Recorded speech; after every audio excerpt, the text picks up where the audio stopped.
നമസ്കാരം. കേരളം ഒരു പീഡന കേന്ദ്രമായി മാറുന്ന ചില വാർത്തകളാണ് കഴിഞ്ഞ ദിവസങ്ങളിൽ പത്തനംതിട്ടയിൽ നിന്നും പുറത്തു വന്നത്.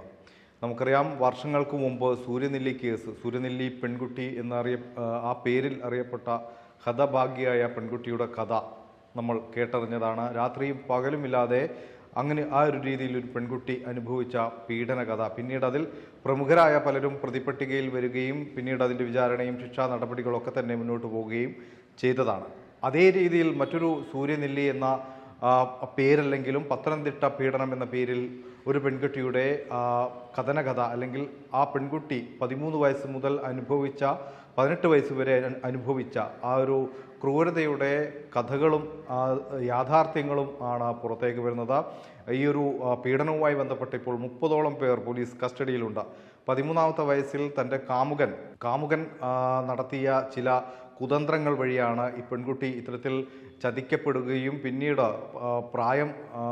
പ്രായപൂർത്തിയാവുന്നതിന് മുമ്പ് തന്നെ നിരവധി പേർ ലൈംഗികമായി ഉപയോഗിച്ചു എന്നതാണ് യാഥാർത്ഥ്യം. അതുമായി ബന്ധപ്പെട്ട കാര്യങ്ങളാണ് CWCയുമായി ബന്ധപ്പെട്ട ഒരു ബോധവൽക്കരണ ക്ലാസ്സിൽ വെച്ച് ഈ പെൺകുട്ടി തുറന്നു പറയുന്നത്. പിന്നീട് അത് വലിയ ചർച്ചയാവുകയും അത് പ്രതികളിലേക്ക് അന്വേഷണം എത്തുകയും ചെയ്തിരിക്കുന്നത്.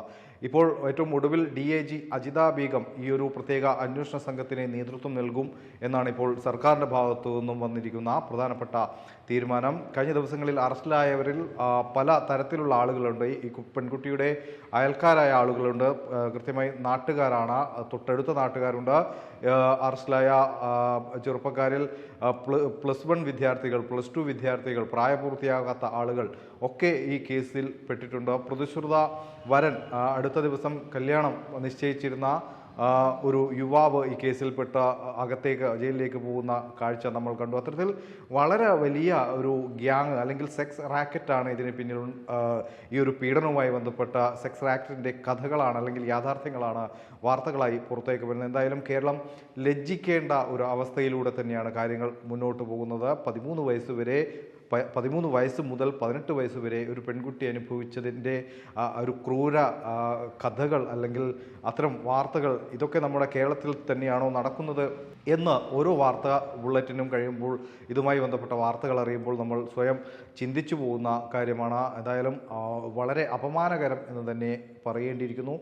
ഈ ഒരു 5 വർഷത്തോളം ആ പെൺകുട്ടി അനുഭവിച്ച യാഥാർത്ഥ്യം, അതിൽ പെട്ട പ്രതികളൊക്കെ തന്നെ ഇനി അഴിക്കുള്ളിലേക്ക് എത്തുമെന്ന് തന്നെയാണ് വിശ്വസിക്കാൻ സാധിക്കുന്നത്. കാരണം കൃത്യമായ രീതിയിൽ ഇപ്പോൾ അന്വേഷണം നടക്കുന്നുണ്ട്. അത്തരത്തിൽ ഒരു രാഷ്ട്രീയ ഇടപെടൽ ഈ കാര്യത്തിൽ ഇതുവരെ, ഈ ഒരു അന്വേഷണത്തിൽ ഇതുവരെയും ഉണ്ടായിട്ടില്ല. അതുകൊണ്ട് തന്നെ കൃത്യമായ അന്വേഷണം നടന്ന് ഈ പ്രതികളിലേക്ക്, ഈ അതിക്രൂരന്മാരായ പ്രതികളിലേക്ക് അന്വേഷണം എത്തുമെന്ന് തന്നെയാണ് വിശ്വസിക്കുന്നത്.